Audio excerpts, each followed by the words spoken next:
जय हिंद फ्रेंड। हम देख रहे हैं करंट अफेयर्स। और करंट अफेयर्स से थोड़ा सा कुछ दिनों में ब्रेक रहा है और उसके पीछे का कुछ रीजन था, उन सारी चीज़ों पे चर्चा करने का कोई मतलब नहीं है। हम देखते हैं आगे की क्लास और मे भी चले कंटिन्यू, अभी कुछ कह नहीं सकते हम इस सारी चीज़ों के बारे में। चलते हैं आगे, हम लोग देखते हैं अगला हमारा जो है क्वेश्चन यहाँ से स्टार्ट होता है और जो भी करंट अफेयर्स के ये अभी टॉपिक है उन पे हम चर्चा कर लेते हैं। जैसे पहला है क्वेश्चन कि हाल ही में G4 group Bharat, Germany, Japan और ब्राजील की बैठक कहाँ हुई है? तो G4 में सबसे पहले आप याद रखेंगे कि इसकी बैठक तो हुई है भाई जर्मनी में, ठीक ना। जर्मनी में इसकी बैठक हुई है, जर्मनी के म्यूनिक में इसकी बैठक हुई है। जर्मनी के म्यूनिक में इसकी बैठक हुई है, म्यूनिक जर्मनी, ठीक है। G4 की बैठक, G4 में 4 ऐसे देश हैं, कौन कौन? तो 4 देश इसमें आएंगे। पहला आएगा भारत, दूसरे नंबर पे आएगा जर्मनी, तीसरे नंबर पे आता है जापान, चौथे नंबर पे आता है इसमें क्या? ब्राजील,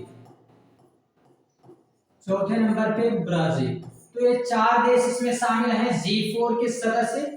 G4 के सदस्य कौन कौन है? तो 4 देश भारत, जर्मनी, जापान और ब्राजील, ये 4 ऐसे देश हैं जो G4 के सदस्य हैं। इसमें इसका क्या रीजन है, ठीक है, ये बैठक क्यों की जाती है? तो ये देखिए, ये जितने भी इसमें सदस्य देश हैं इनकी सुरक्षा के लिए बनाया गया है कि साझा सुरक्षा होनी चाहिए, साथ में विकास का डेवलपमेंट भी हो, तो इसलिए इसको बनाया गया है। और इसका मतलब क्या होता है कि ये भाई इसकी स्थापना कब हुई थी? तो इसकी स्थापना 2005 में हुई है। 2005 में यूएनएससी के द्वारा इसकी स्थापना की गई है, जिसका फुल फॉर्म क्या होगा? यूनाइटेड नेशन सिक्योरिटी काउंसिल के तहत, ठीक ना। हमने पहले से भी आपके लिए रखा है कि भाई ये सारी चीजें आप यहां से नोट डाउन कर सकते हैं। यूनाइटेड नेशन सिक्योरिटी काउंसिल, संयुक्त राष्ट्र सुरक्षा परिषद कहा जाता है।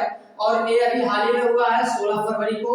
इसमें विदेश मंत्री एस जयशंकर शामिल थे, ठीक ना। ये विदेश मंत्री एस जयशंकर इस समिति में शामिल हुए हैं। इस बैठक में विदेश मंत्री एस जयशंकर इसमें शामिल हुए हैं, ठीक। इतनी सी बातें यहाँ पे आप याद रखेंगे, यस जयशंकर, ठीक। अगले क्वेश्चन पे आते हैं और अगला क्वेश्चन ये रहा, यही है वो समिति, मतलब G4 की जो नेशन है, समिति है, इसमें इंडिया, जर्मनी, जापान, ब्राजील शामिल हैं। ये आपको समिति यहाँ पे देखने को मिल जाएगी, ठीक है। ये सभी नेशन के यहाँ पे लोग शामिल हुए हैं। अगले क्वेश्चन पे आते हैं कि हाल ही में मैसेजिंग ऐप व्हाट्सएप को ब्लॉक करने का आदेश किसने दिया है? देखिए, हाल ही में रूस ने, ठीक ना, रूस ने ये कहा है कि भाई ना जितने भी वहां पे मैसेज रिलेटेड जो भी ऐप हैं जहां से मैसेजिंग की जा सकती है उन पे बैन लगा दिया गया है, ठीक है। तो मैसेज करने वाले कोई भी ऐप अभी वहां पे बंद है। इंस्टा हो गया, ट्विटर हो गया, ठीक है, व्हाट्सएप हो गया, इन सब पे सख्त कार्रवाई की जाए, इनको बंद किया जाए, ऐसे वहां पे जो है बात की जा रही है रूस में, ठीक है। यहाँ पे रूस नहीं रहेगा, रूस रहेगा, ठीक है, रूस यहाँ पे रहेगा, राइट आंसर। ये रूस में बंद किया गया है। ये सख्त कार्यवाही की बात की गई है कि यहाँ पे बंद कर दिया जाना चाहिए। अगले क्वेश्चन पे आते हैं। तो अगला क्वेश्चन क्या है कि हाल ही में केंद्रीय कृषि मंत्री ने किसानों का डिजिटल साथी भारत विस्तार कहाँ लॉन्च किया है? तो देखिए, किसानों के लिए ये लॉन्च किया गया है कि उनके लिए उनकी फसल में वृद्धि की जा सके, ठीक है, उनके लिए कल्याणकारी योजना लाई जा सके। इसलिए शिवराज सिंह चौहान जो किसान मंत्री हैं, ठीक है, एक कृषि मंत्री हैं, जो अगर हम बात करते हैं शिवराज सिंह चौहान, और इन्होंने 17 तारीख को लॉन्च किया है। आगे भविष्य में बताया जाता है कि 11 भाषाओं में इसे लॉन्च किया जाएगा, ठीक है। ये कहाँ है? तो जयपुर में इसे लॉन्च किया गया है। जयपुर के जो राजस्थान का क्षेत्र है, जयपुर कैपिटल है राजस्थान की, तो राजस्थान के जयपुर में इसे लॉन्च किया गया है और विस्तार इसमें किया जाएगा। आपको अगर बता दें कि तो ऐसे 21 भाषाएं भविष्य में आएंगी इसमें, ठीक ना, 21 भाषाओं में ये और लॉन्च किया जाएगा। और इसमें अगर आपको याद रखना है तो क्या चीजें याद रखनी है, ये आप ध्यान देंगे कि 22 भाषाएं जो होती हैं इन 22 भाषाओं में अगर हम बात करते हैं तो भाई कश्मीरी, सिंधी, पंजाबी, हिंदी, बंगाली, असमी, उड़िया, गुजराती, मराठी, कन्नड़, तेलुगु, तमिल, मलयालम, उर्दू, संस्कृत, नेपाली, मणिपुरी, कोंकणी, बोडो, डोगरी, मैथिली, संथाली, ये 22 भाषाएं हैं। इसमें से 21 भाषाओं में भविष्य में ऐसा बताया जाता है कि भाई कुछ ही दिनों में इसमें भी विस्तार किया जाएगा, ठीक ना। तो ये चीजें आप याद रखते हुए चलेंगे और बाकी हम लोग अगले क्वेश्चन पे आ जाते हैं। क्या है हमारा अगला क्वेश्चन?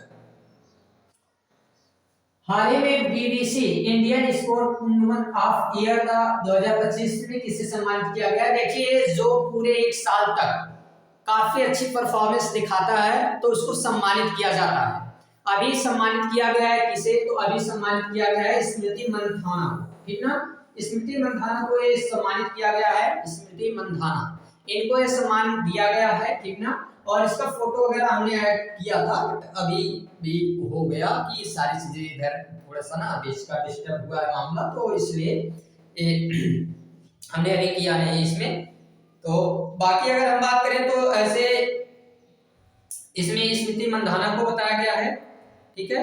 और ये अगर हम लोग देखेंगे तो आगे अगर बात करते हैं इस क्वेश्चन के बाद, तो अगला क्वेश्चन है कि हाल ही में शाही और बोध एआई फ्रेमवर्क की घोषणा किसने की है? तो भाई इसका क्या मतलब होता है? शाही का पहले फुल फॉर्म देखिए, strategy for AI in health care for Indian, और अगर बात करें बोध का तो इसका क्या हो जाएगा? Benchmarking open data platform for health. मतलब एक दो के दोनों किसके लिए हैं? तो हेल्थ से जुड़े हुए हैं, स्वास्थ्य से जुड़े हुए हैं, ठीक है। एक क्या है? तो इसमें अगर हम बात करते हैं तो स्वास्थ्य मंत्री के द्वारा जो है फ्रेमवर्क तैयार किया गया है, इस चर्चा की गई है। जेपी नड्डा इसको जो है स्वास्थ्य मंत्री जेपी नड्डा जो है, जेपी नड्डा, इन्होंने इसे स्टार्ट किया है, ठीक है, इसकी घोषणा की है। ये इसलिए ताकि जो है स्वास्थ्य के क्षेत्र में और ज्यादा विकसित हो सके, इसलिए इसे जो है लाया गया है स्वास्थ्य क्षेत्र को बढ़ाने के लिए, ठीक ना। ये सूचना जो है यहाँ पे जो आई है ये इसी से जुड़ी हुई होनी चाहिए, ठीक ना। इसमें अगर हम बात करते हैं तो ये जिनको नाम दिया जाता है जेपी नड्डा, ये स्वास्थ्य मंत्री हैं और नई दिल्ली में इन्होंने इसको स्टार्ट किया है। चलिए अगले क्वेश्चन पे आते हैं, और अगला क्वेश्चन क्या है? हाल ही में भारत सरकार ने पहले प्रिसिजन गाइडेड वेपन हैमर का निर्माण के लिए किसके साथ समझौता किया है? तो इसमें आप याद रखेंगे सबसे पहली बात तो ए भाई, इसमें अगर हम देखते हैं तो फ्रांस के साथ, ठीक है, फ्रांस के साथ, और सैफरन इलेक्ट्रॉनिक डिफेंस, ठीक ना, फ्रांस के सैफरन इलेक्ट्रॉनिक डिफेंस के साथ जो है समझौता किया गया है, ठीक है, फ्रांस में। और ये दोनों मिलके यहाँ पे 50-50% की भागीदारी इनकी रहेगी हैमर में, ठीक है। ये क्या है? तो एक तरीके का ये हम देखेंगे कि भविष्य में हमको मिसाइल निर्माण के कार्य में, इन सारी चीजों में, मतलब टेक्नोलॉजी में मदद करने के लिए ये समझौता किया गया है।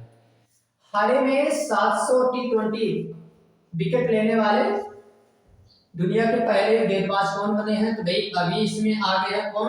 राशिद खान आए हैं, ठीक है, राशिद खान।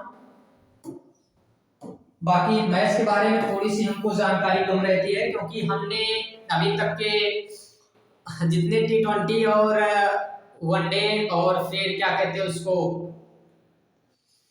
जितने मैच होते हैं, मतलब ठीक है, इसमें से हम अधिकतर मैच को मतलब नहीं देखते हैं। मैच थोड़ा सा हमको ऐसा नहीं कि अच्छा नहीं लगता है, बट उसमें टाइम बहुत ज्यादा चला जाता है, इसलिए उतना ज्यादा समय ना मिलने की वजह से भी हम नहीं देख पाते, क्योंकि हमेशा चलता ही रहता है मैच। तो फिर कभी जब विश्व कप की बात आती है, कभी ऐसा मैच हो, ठीक ना, तो उसमें हम फिर देखने का प्रयास करते हैं, बट जब अपने देश से और किसी दूसरे देश का मैच रहता है तो फिर इसमें देखते हैं, बट ऐसे नॉर्मली मतलब डेली नहीं देख सकते हैं ना। टेस्ट तो हमने कभी नहीं देखा है, टेस्ट हमने देखा ही नहीं है हमको, और उसमें भी एक दो लोग केवल जो है हमको थोड़े से काफी अच्छी लगती है उनकी बैटिंग वगैरह, 2-4 लोगों के, 10 लोगों के नाम, तो 10 लोगों के नाम शायद ना जानते हो, ठीक ना, बहुत कम के नाम जानते हैं, जिसमें कुछ फेमस लोग जैसे रोहित शर्मा, विराट कोहली, सूर्य कुमार और बुमराह, ठीक है, जसप्रीत बुमराह जो है, फिर इसी में मोहम्मद शमी, ऐसे कुछ लोग हैं जिनको जानते हैं। बाकी मैच से थोड़ा सा हमारा दूर दूर का रिश्ता रहा है, मतलब ऐसा नहीं खेले थे तो खेलते थे, बट इस समय ना खेलना ना देखना सारी चीजें छूट गई हैं, तो भाई ऐसे भी ऐसा नहीं कि सारे टीचर नहीं देखते होंगे, बट हमें लगता है ना कि ये टीचर जैसा जो कैटेगरी जब इसमें आना पड़ता है तो टाइम को लेके काफी ज्यादा इशू रहता है, तो बहुत कुछ छोड़ना पड़ जाता है, बहुत कुछ छोड़ना पड़ता है। इसलिए मतलब अच्छा लगता है मैच, ऐसी बात नहीं है, देखते हैं तो फिर ये नहीं मन करता है कि छोड़ के जाया जाए इसे, बट होता है कि टाइम का इशू होने की वजह से हम लोग भी उसको नहीं देखते, तो बहुत ज्यादा जानकारी हमको मैथ्स के वेब पे नहीं रहती है, बट इसमें आपको एक हमने इसका आंसर राशिद खान बताया है और यही इसमें सही आंसर रहेगा। ठीक है, चलते हैं अगले क्वेश्चन। भारत का पहला national cow culture museum museum कहाँ बना है? तो ये मथुरा में बनाया गया है। ठीक है, मथुरा में ये बनाया गया है काउ कल्चर म्यूजियम। और ये अगर आपको हम बता दें, जो काउ कल्चर म्यूजियम बना है तो ये मथुरा में बनाया गया है, और इसके लिए अगर आपको याद रखना है क्या क्या चीजें, तो ये आप ध्यान देंगे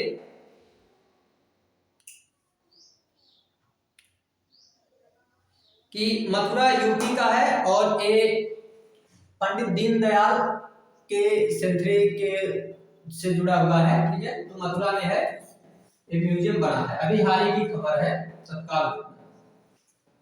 हाल ही में पहली ऑफिशियल एफआईडी मान्यता प्राप्त सिस्टरलाइड वर्ल्ड चैंपियन 2026 का खिताब किसने जीता है?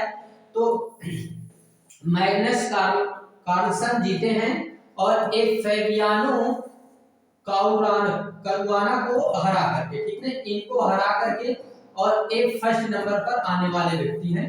ठीक ना, तो इन्होंने ही इनको हरा के और पहले नंबर पे आए हैं, और इन्हीं को जो है फ्री स्टाइल वर्ल्ड चैंपियन 2026 का खिताब मिला है। आगे आते हैं, अगला क्वेश्चन क्या है? हाल ही में डेविड जे फार्बर का 19 साल, इनको देखिए क्या नाम दिया जाता है, तो भाई ये इंटरनेट के फादर कहे जाते हैं। ठीक है, इंटरनेट के फादर कहे जाने वाले व्यक्ति कौन है? तो डेविड जे फार्बर, और इनकी 91 ईयर में इनकी डेथ हो गई है। ठीक है, और इनको जो है किसके लिए जाना जाता है, किस आविष्कार के लिए फेमस है? वे इंटरनेट के लिए जाने जाते हैं। ठीक है, तो ये लास्ट क्वेश्चन, बहुत कम समय में हमने इसको डिस्कस किया है, ज्यादा इसमें हमने अभी बातें नहीं की क्योंकि थोड़ा सा काफी दिनों से कुछ इशू था, तो अभी लेके बात करेंगे हम लोग, इस पे चर्चा करेंगे, धीरे धीरे स्टार्ट कर रहे हैं तो सारी चीजें फिर से चलने लगेंगी। चलिए मिलते हैं हम लोग अगले क्लास में, मिलेंगे, देखेंगे सारी चीजों को, तब तक के लिए thanks, take care, bye bye.